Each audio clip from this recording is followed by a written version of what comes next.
Welcome to the Flip and Castle podcast. Okay, so have you heard about this whole new thing with boarding planes? Backwards is the new forward or something. People are saying it could actually make those middle seats almost bearable. Imagine that. It's a pretty wild concept. Wild is one word for it.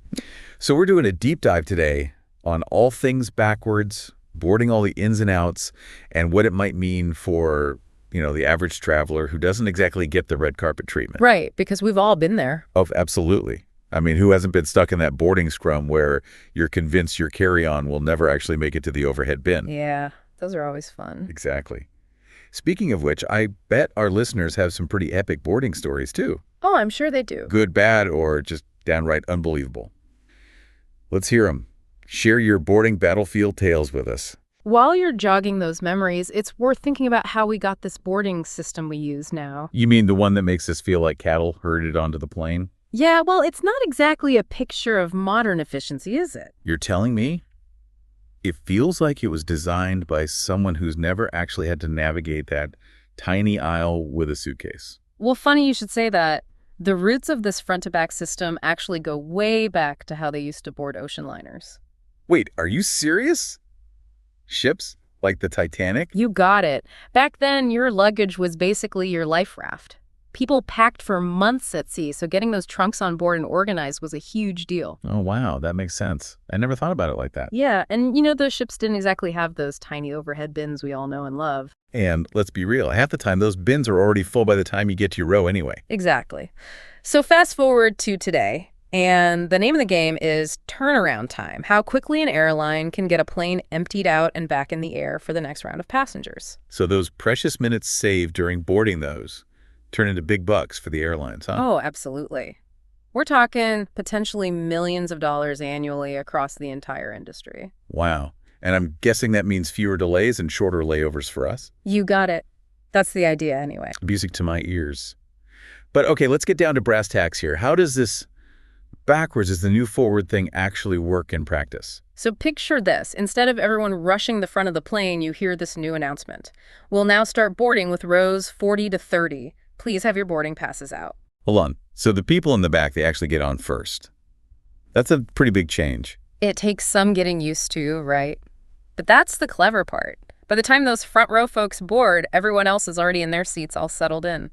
And hopefully no more of that whole awkward shuffle down the aisle. Exactly.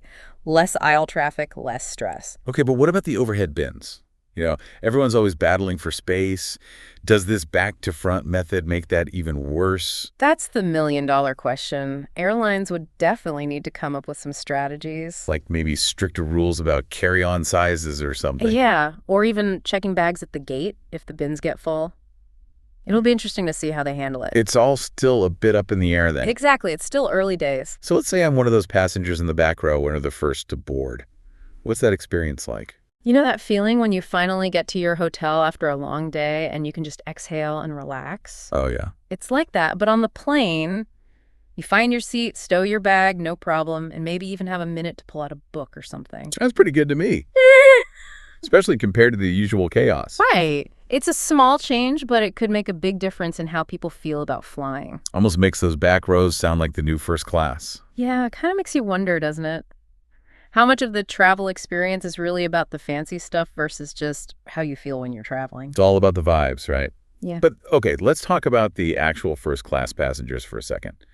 What about those folks who are used to getting the royal treatment? Won't they be a little miffed about this whole back-to-front idea? Well, it's true. They are used to a certain level of, priority. But let's not forget, they often have those airport lounges to hang out in with the comfy chairs and snacks. Oh, yeah, good point. I'd almost forgotten about those lounges. So they've already had a chance to relax and unwind while the rest of us are stuck in the boarding mayhem. Makes sense. Yeah. So this new system, it wouldn't really impact them all that much. Exactly. If anything, it might even make their boarding experience smoother. Imagine this. They just stroll onto a fully boarded plane, no crowds to navigate, find their spacious seat, and boom, a glass of bubbly is waiting for them. Okay, I have to admit that does sound pretty nice. Yeah. But let's shift gears for a moment and talk logistics. Is this even doable on a large scale? Yeah, I mean, how do you get everyone on board with boarding backwards? Yeah, it's definitely not as simple as just flipping a switch. Airlines would need to invest in training for their staff, update all those announcements you hear at the gate. And maybe have some extra people on hand to guide passengers, especially at first. Exactly. It'll be a whole new system for everyone to learn. And let's not forget about the human factor. You just know there's always going to be that one person who tries to cut the line, thinks the rules don't apply to them. Oh, absolutely. There's always one. And what about families traveling with young kids or passengers who need a little extra help? Right. There would need to be clear procedures in place for those situations. It's not just about speed. It's about making sure everyone feels comfortable and respected throughout the entire boarding process. So it sounds like there are definitely some kinks to work out before this becomes the norm. But it has the potential to be a real game changer. Absolutely. Sometimes it takes a little shakeup to find a better way of doing things. And this could be it. The start of a whole new era in travel. You know what they say? The shortest distance between 2 points is a straight line. Yeah.